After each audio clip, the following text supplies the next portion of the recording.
I'm Sam Biagetti. This is Historiansplaining. A historian tells you why everything you know is wrong. You can find this series of podcasts on SoundCloud and on iTunes. And please also look at my Patreon page, also under Historiansplaining, if you might be able to give support for this lecture series. So this is the third lecture in my series about the Middle Ages, and this one will be about the period called the High Middle Ages, which ran from about the year 1000, more or less, until 1300. So you'll remember previously in my lecture about the Dark Ages, I ended up by talking about several important social changes that led to greater stability and pacification in Western Europe around the year 1000, more or less.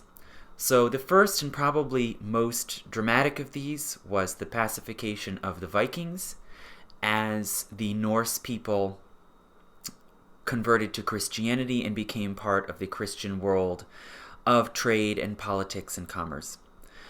Also, the Peace and Truce of God movement that began in the late 900s set up rules and restrictions on when nobles could fight and whom they could attack, which helped to bring this period of internecine war and pillaging almost to an end. And I mentioned the growth of towns and villages, which became easier with the Peace and Truce of God, as it became easier for villages to safely meet and manage their own affairs, and for towns to grow and form what were called communes of residents to defend their towns and cities jointly.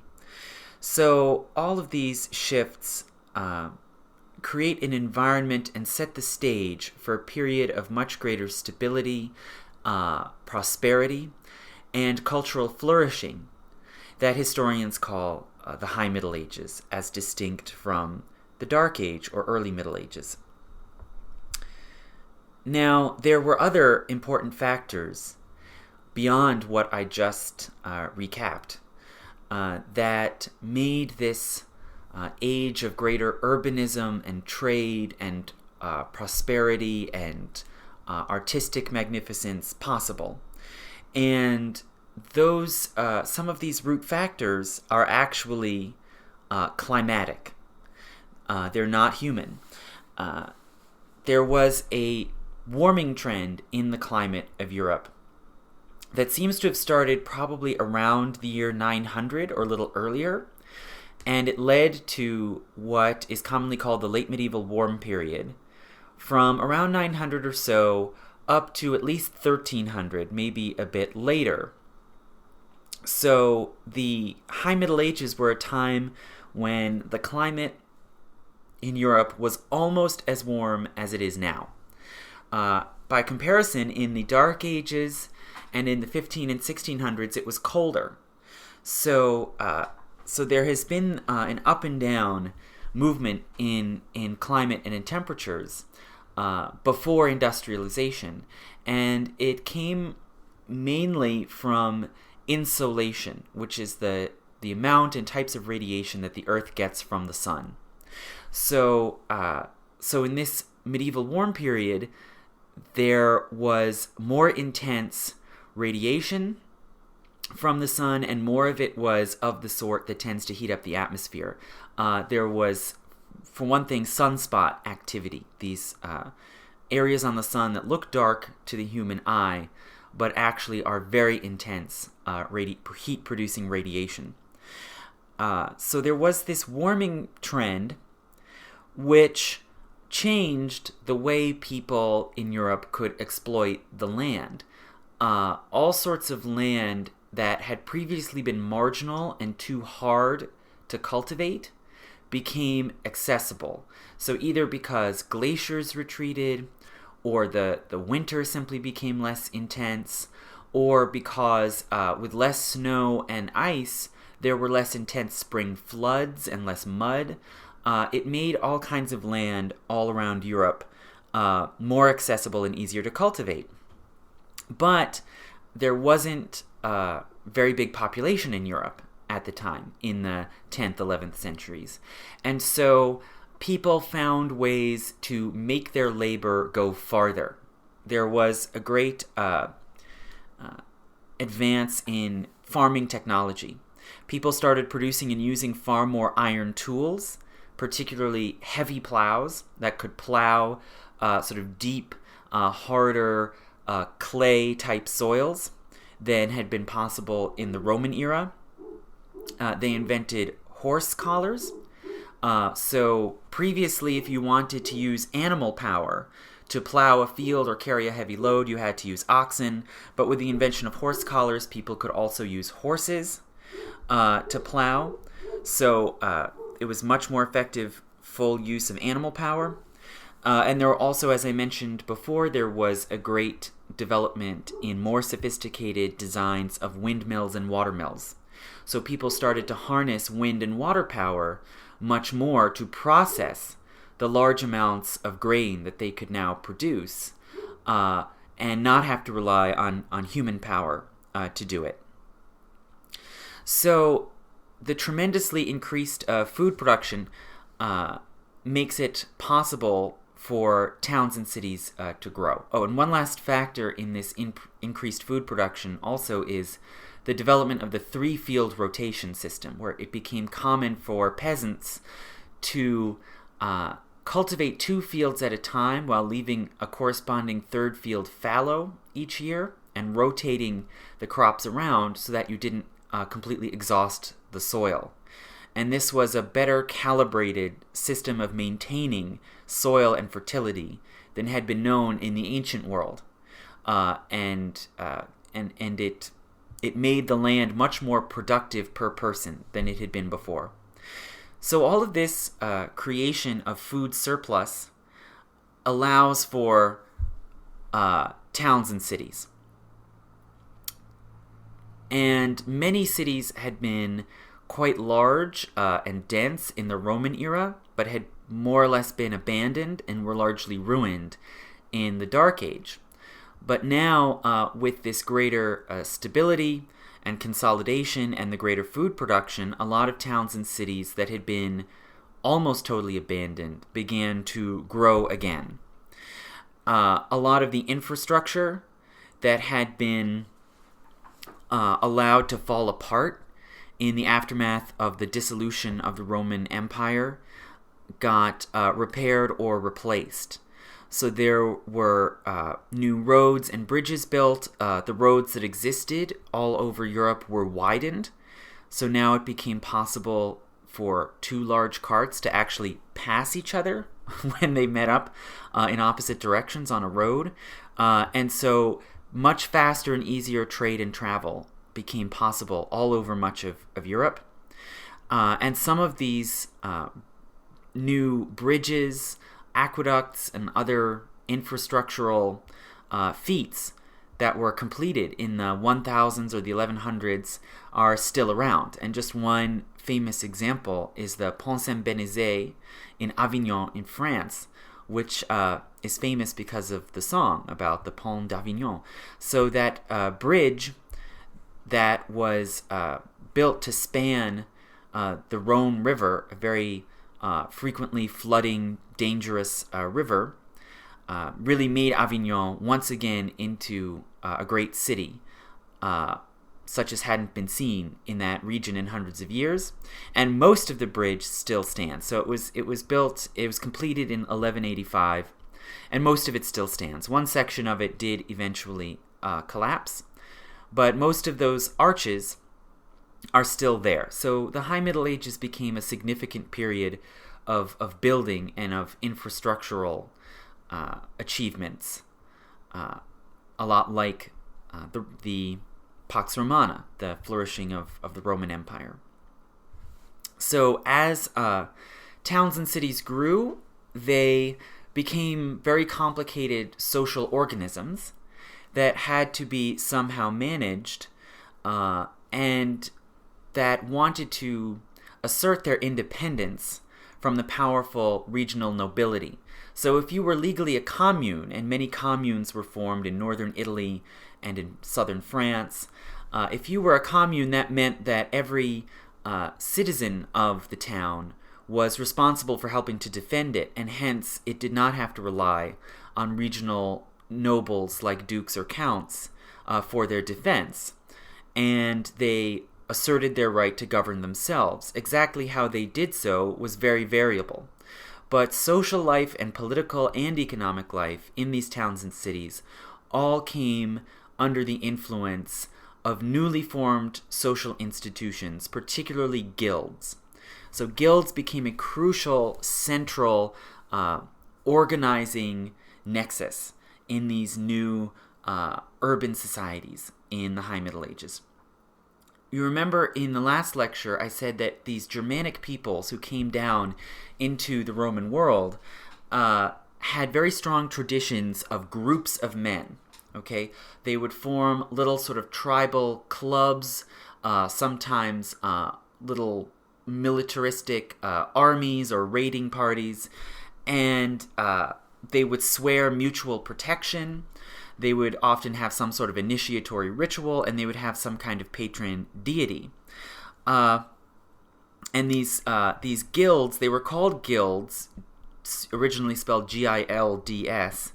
They were called guilds because they would have a communal fund or account of gold that they would collect and that they could use not only for expenses like travel or feasting, but also that they would be able to then pay out as compensation payments when their members committed some sort of offense or crime against someone outside the group.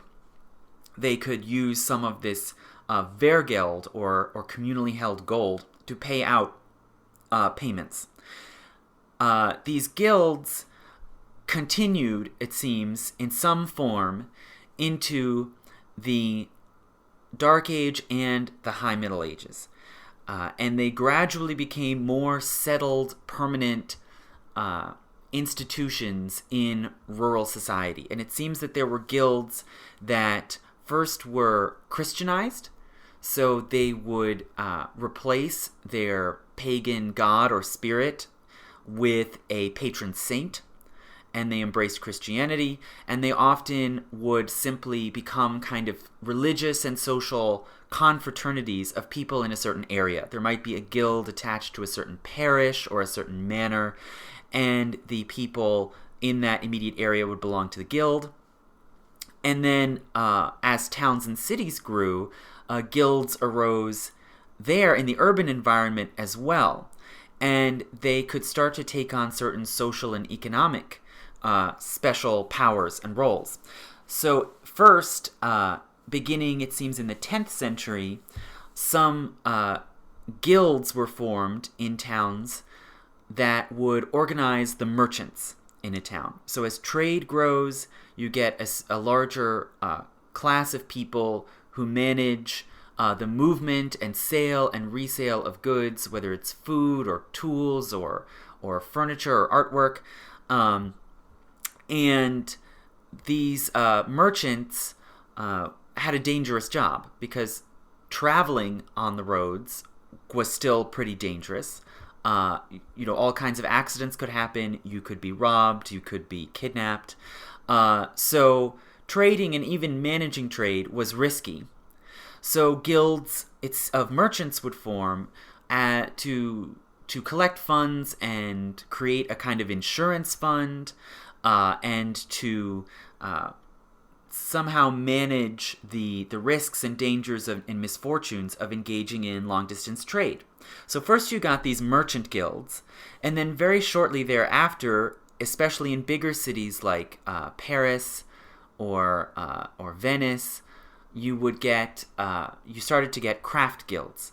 So these are guilds not exactly of long-distance merchants, but of craftsmen engaged in a particular skilled trade.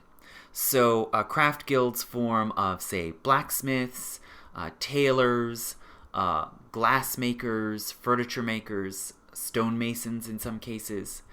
And these guilds would organize themselves. They would have not only an initiation process, but also a training process, an apprenticeship, where if someone wanted to be a member of the guild, they would have to go through a learning process, show that they were skilled and proficient in the trade, and then they would be allowed to become a member of the guild. And only if you were a member of the guild were you then allowed to practice that craft in that particular town or city or parish. And guilds started to get, especially in the 12th century, they started to get royal charters, which actually empowered them to enforce their rules and gave them legal powers to actually prohibit anyone from elbowing in and trying to practice a trade in their jurisdiction without going through the process of becoming a guild member. These guilds, from there, they then actually become active players in the government of many towns and cities. So when we look at towns that grew tremendously in the High Middle Ages, like, for example, Florence and London, the government was actually built on the guilds. In London, they were called livery companies, and they still exist. And the highest officers in the town, such as the mayor and the sheriff, who actually enforced the laws, were elected by the guilds. So individuals didn't cast votes for these officers, but rather representatives of the guilds did. And these towns came to be seen as basically political alliances of guilds and of trades rather than of individual men and women. So the guilds are very important for understanding kind of the fabric of medieval society and how it was managed, how wealth, trade, and law and power were managed in the High Middle Ages. And again, they demonstrate this process that has its roots all the way back in the late Roman Empire of building a society by experimentally combining Germanic, Roman, and Christian elements. So the guilds themselves, in their deepest roots, seem to come out of these fraternities of men in the Germanic tradition. They also are Christian, they become Christianized, and the craft guilds also are based in some way on the older Roman collegia, the associations of professionals that you saw in the ancient Roman world. So they are an embodiment of this medieval synthesis of Roman, Germanic, and Christian. Okay, so that gives you just a little overview of what became possible in the High Middle Ages that hadn't been possible in the Dark Ages, not only because of the pacification of the Vikings, but also because of the climatic warming and the great increase in food production and food surpluses that now was available that could support these towns and cities and could support this growing trade and growing craft activity by thousands of people who were not engaged in agriculture, but who could rely on this great and steady supply of food from the countryside. Okay, so once this population growth, food production, urbanization was underway, we can then see a new kind of coalescing of medieval European society. And I'm going to talk about a little about the political consolidation that happened in this new environment of abundance and trade and prosperity. And then I will talk about the way that this new medieval society mobilized itself and used these new skills and new resources that it had developed and mobilized militarily and intellectually and artistically. So the High Middle Ages after 1000 are a time of political consolidation. So you'll remember that Charlemagne's empire broke apart fairly quickly after Charlemagne's death. And his son Louis the Pious was really the last one to rule an extensive empire embracing France and Germany and the Low Countries. And that state fell apart in the 800s and 900s. You have a period of fragmentation, of severe violence, even chaos in the 800s and 900s. By about 980, so around the same time that the Peace and Truce of God movement starts, you also see the pendulum starting to swing back the other way, where monarchs are able to start to consolidate power again and focus authority in their own hands at the expense of the aristocracy. And this much greater trade and travel and communication really made that possible. So if you're talking about a monarch ruling a kingdom like France or England around 900, that monarch usually would have precious little control over what actually happened in the provinces and outlying parts of their empire. They couldn't even know what the local nobles and potentates were doing, just sometimes just a few hundred miles away. It was so hard to move people and information across those distances when you had so much local warring and skirmishing, when you had fear of Viking raids. Monarchs were mainly just nominal players. They were largely just figureheads. And real power was at the local level, if it wasn't just broken down completely. The pendulum starts to swing back the other way in the late 900s. And this is for a lot of reasons, all the reasons I've talked about. The diminishing of the Viking threat, the increase in agricultural output, the increase in trade. Certain monarchs see the opportunity in front of them to actually consolidate power again. No one manages to restore an empire anything like what we saw with Charlemagne. But Europe, instead of this extremely broken down, fragmented patchwork of fiefdoms and local domains, starts to become instead a sort of chessboard of powerful kingdoms. The first one to start turning the tide, it seems, was Otto I of the Ottonian dynasty in Germany, which was called Ottonian because so many of the kings were named Otto. And Otto I in the late 900s manages to bring to heel various German tribes around his kingdom in Germany and actually make his will known and respected throughout most of his domain. So he becomes something more than simply a figurehead. And late in his reign, he also then becomes a Holy Roman Emperor. And the politics of the Holy Roman Empire are extremely complicated. I'm not going to get into those just now, but suffice it to say for now that the Holy Roman Empire was a large sort of patchwork domain with various local duchies and kingdoms within it, the most important being the Kingdom of Germany. And Otto becomes both German king and Holy Roman Emperor, and he makes the Holy Roman Empire into an actual significant regional force with control over things like trade, taxation, church policy. So we're seeing the emergence of something like real kingdoms, real states, starting with Germany.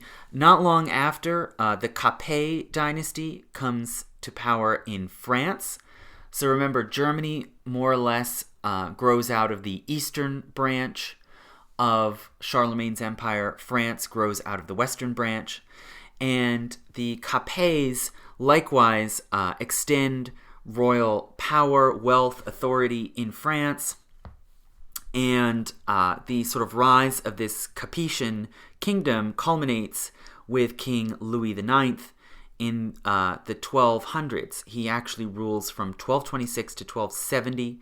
So he has one of these very long, 40-year plus reigns like Charlemagne's. He builds up tremendous wealth and prestige around the monarchy. He also goes on crusade. He's a crusader king. And we see France rising to become a serious regional power alongside Germany. Now, I haven't mentioned England much. England also is very complicated and tends to be a peripheral domain in Europe, and really fragmented, generally isolated, and connected more actually to Scandinavia than to mainland Europe. But that changes too in the High Middle Ages, and it changes because of the emergence of a new and really unexpected player on the European scene. And this new player, this new force in European politics that helps to create the new political order of the High Middle Ages, ironically grows out of the Viking legacy. So the Vikings generally just wanted to raid and seize whatever they could. However, there were some Viking groups that actually sought to take over and settle and develop land that they believed would be more productive than the lands in Scandinavia they came from. And a large group of Vikings actually raided and settled in northern France and were able to basically extort the French monarchy to hand them over a big chunk of northern France and allow them to rule it as dukes. These Vikings came to be known as Normans, and Normans simply means Norsemen, men from the north. And the duchy that they were able to seize in France was called Normandy. And from this base in Normandy, the Normans then expand and become a kind of imperial power within Europe. They managed to marry into various important royal families or form political alliances with them, and so they become serious power players. And I won't get into the details of this saga, but in 1066, the King of England, Edward the Confessor, dies without children, and it's very unclear who his designated successor was supposed to be. There's a dispute over it. And the Duke of Normandy, William, claims the right to be the successor of Edward the Confessor. And when that right is not recognized, he invades England in 1066, and he is able to defeat the English army at the Battle of Hastings. Now, I won't get deep into the weeds of this story. It's very complicated, but William is very lucky in that he invades England in 1066 just a matter of weeks after England had fought off another invasion from Norway.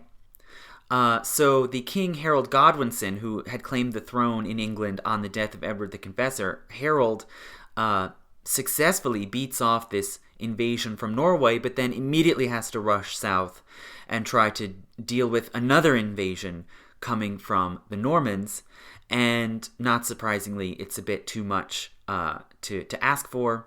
And the Normans defeat him and occupy England and move in many of their military commanders and local nobles and chieftains and place them in England as kind of the new aristocracy. They displace the old noble aristocrats of Anglo-Saxon extraction and create a Norman elite in England. And this certainly is not the first important event in English history. There's a lot before that I will talk about later. But what's significant about the Norman invasion from the point of view of the High Middle Ages is that it connects England much more to the rest of the continent of Europe than had ever been seen before, at least since the Roman era. So England actually consolidates, creates a more effective royal government, and becomes a player in European politics, much more than it had ever been before. And William, who is now known, of course, as William the Conqueror, this first Norman king, he introduces the French language into England, and he also carries out various administrative and centralizing reforms, like one would have seen at the same time in France or Germany. And he actually carries out the first comprehensive census of England to catalog the various resources, human, animal, economic, and compiles them into what was called the Doomsday Book, a huge census of the kingdom that is still a really important source for historians to understand England and to understand the Middle Ages. So the Doomsday Book is compiled in 1086, and it's really an emblem of this new style of centralized, streamlined royal administration using highly trained scholars, scribes, to catalog and manage a kingdom. Now, interestingly, at the same time that these royal governments are really becoming a serious presence in Europe, the church is going through a kind of similar process. And the church is a whole other world unto itself. I'll talk more about that later in later lectures. But we need to recognize first a basic fact that we don't often think of when it comes to the medieval religion, which is that the church, too, was highly decentralized, especially in the early Middle Ages. It was pretty much impossible for a bishop in, let's say, Portugal, to know what was happening in somebody else's diocese 1,000 miles away in Germany or Poland. These places were far separated. They were totally different economically, demographically. Their customs and habits were different. And when problems or dilemmas arose, churchmen, whether they were abbots or bishops or just parish priests, had to make decisions on the fly. And you had an extremely variable Christian church. And not only in its teachings, but also in its practices. People venerated different saints. They observed different holidays. The churches might look different, sound different in different parts of Europe. And what the various leaders of the church around Europe did at least recognize that ideally the ultimate leader should be the Bishop of Rome or the Pope, because the Bishop of Rome was the successor of St. Peter. The first Bishop of Rome was St. Peter, and St. Peter had been in some way picked out or appointed by Jesus Christ as his most important apostle. So for these reasons, people did generally say, well, the ultimate leader of the Western Church should be the Bishop of Rome. Still, the Bishop of Rome, like a monarch in Paris or in London, didn't really have that much control over what was going on in the church outside of his own little immediate jurisdiction in the city of Rome. So the church finds itself in a really dangerous situation in the 11th and 12th centuries when these new monarchical states are arising, and they effectively now have much more political and economic power than the church does in any one of these domains. And there's a fear, especially among several popes, that they're going to completely lose control of the church, and that they're going to be overwhelmed by the power of these rising monarchs. So the church sort of wises up and realizes that it too needs to centralize, it needs to strengthen communication and coordination among these various elements, and it needs to instill respect for the authority of the leader, which is the Pope. And beginning in the mid-11th century, the church engages in this long fight, first with the Holy Roman Emperor, And then with other monarchs around Europe, a fight called the investiture controversy. An investiture, in this case, it's referring to the ceremony where you invest a priest or a churchman in a church office. And so the controversy was over who has the right to perform this ceremony, and hence, by extension, who has the right to choose the personnel of the church. And the Holy Roman Emperor had the habit of appointing priests and bishops within his empire. But the Pope asserts his right to choose all church personnel. And this becomes a major political battle between the Pope and the Holy Roman Emperor. I won't get into the details. It ends up with the Pope and the Emperor basically chasing each other through the snow in the Alps. And, the Emperor showing up barefoot at the Pope's door, and it's a very melodramatic story. But behind it is this very important question of who has the real power over the day-to-day workings of the church on the ground. Is it the monarch or is it the Pope in Rome? And this is the dispute that will lead to many famous dramatic episodes all through the High Middle Ages, including the murder of Thomas Becket, the Archbishop of Canterbury, which I'll also talk about later. It's one of the sort of iconic events in this era.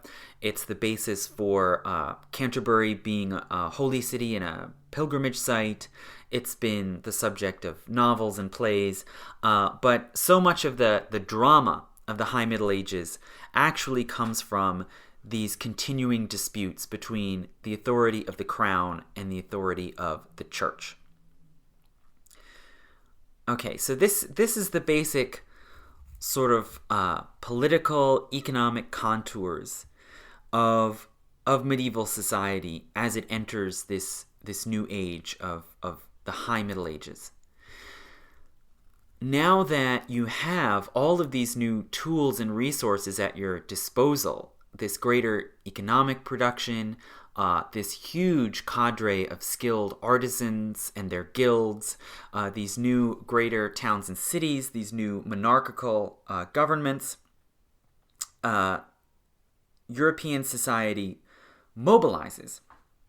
It looks for places to direct these new powers and resources, new goals, or really in many cases old goals that Western Europeans had long hoped to attain, but that now were somehow within reach in a way that they hadn't been all through the previous centuries. So European society in this high medieval civilization mobilizes on the military level and on the intellectual and artistic level. So I'm going to talk a little about the military mobilization first. So high medieval society becomes expansionist. That's how at least we would call it today, although they didn't necessarily always think of it quite that way. It becomes an expansionist militaristic society. So much of the militarism of the Dark Age had been powerful nobles turning against one another. Okay, this had been in a civilization of constant internecine conflict. As that internecine conflict diminishes, the warrior class, the class of knights, of warriors on horseback, professional fighters, seeks out new targets. And as this noble class has become more thoroughly Christianized and brought under the influence of the church and church teachings, they seek out targets for their military skills and ambitions that also can at least be seen as advancing Christianity and advancing the interests of the church.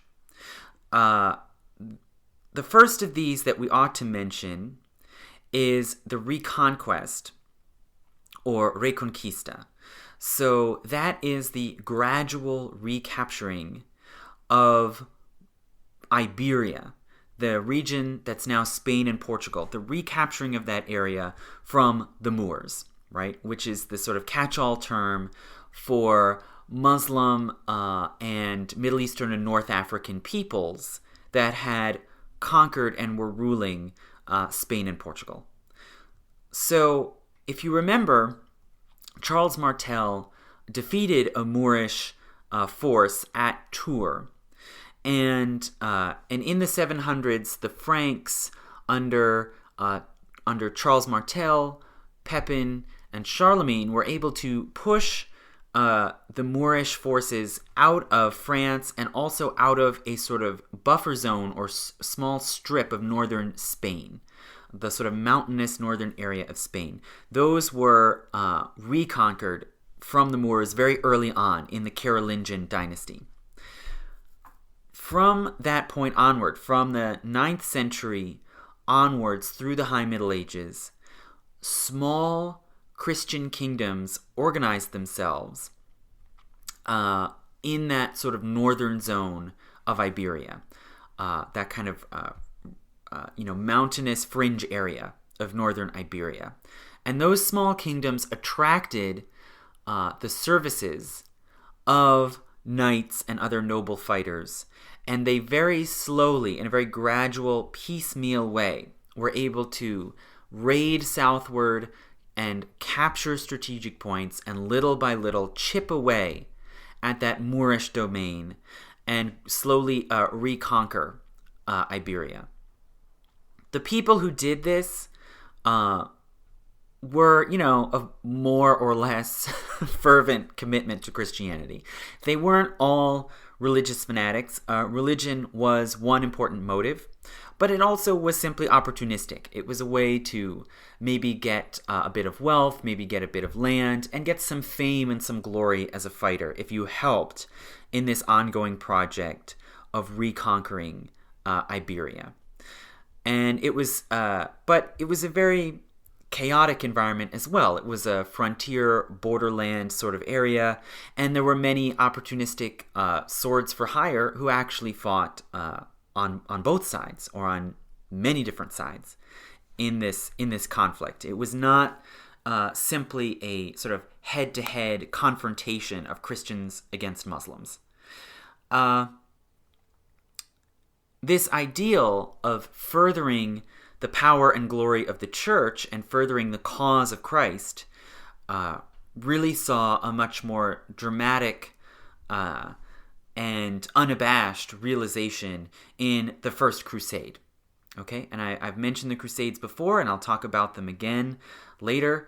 But the First Crusade was called by the Pope in the year 1095. And there are many reasons why he called for this First Crusade.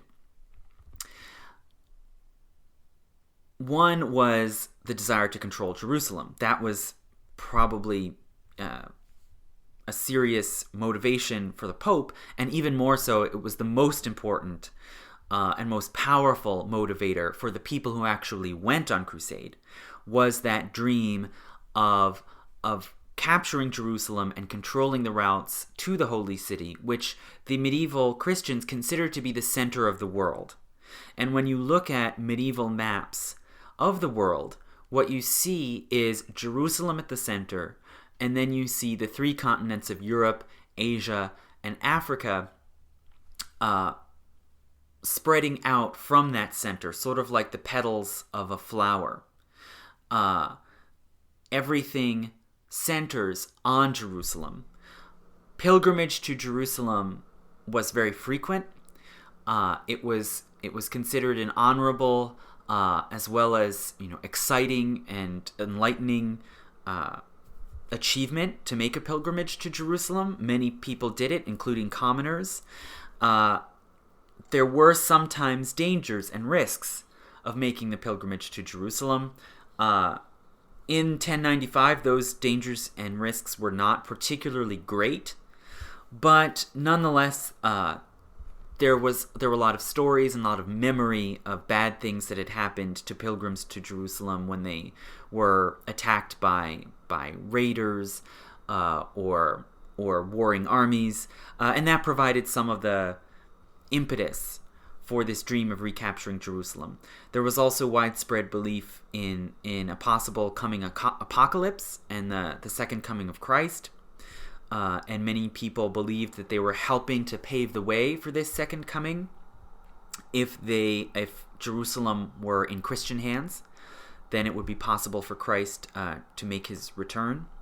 And there was the more immediate problem, which was the rise of the Turks. So the Muslim powers that had controlled the Middle East for hundreds of years were a sort of patchwork of mostly Arab kingdoms and emirates that grew out of the early Islamic empire. But in the 11th century, a lot of these kingdoms succumbed to this huge onslaught of the Turks coming out of Central Asia. So this tremendous migratory, expansionary, new empire that had only recently converted to Islam, that tended to be quite fanatical in their commitment to Islam, and that had taken over most of the Middle East and also were rapidly invading and capturing Byzantine territory. They defeated the Byzantine army at Manzikert in 1071. They were now threatening to possibly capture Constantinople and completely overthrow the Byzantine Empire. And not surprisingly, the Eastern Emperor, began writing repeated letters to the Pope in the late 1000s, asking for help, asking for the Pope to organize forces of Western Christian knights, who were now known to be great skilled fighters, to send expeditionary teams of Western knights to help defend Byzantium from this Turkish threat. And that too was another prompting for the Pope calling the First Crusade in 1095. And lastly, there was the underlying political fact that there was still occasional internecine warfare in Western Europe, and there now was a lot of contention and occasional warfare among these monarchs in Europe, and the Pope wanted to pacify these conflicts and to create a more consolidated, more harmonious Western Christian civilization with the Pope as supreme leader. And a very obvious way to do that was to create a new mission to gather the forces and resources of these various local potentates and these various powerful kings and mobilize them together to fight an outside enemy someplace else, and to do it under the direction and sponsorship of the church. So this was a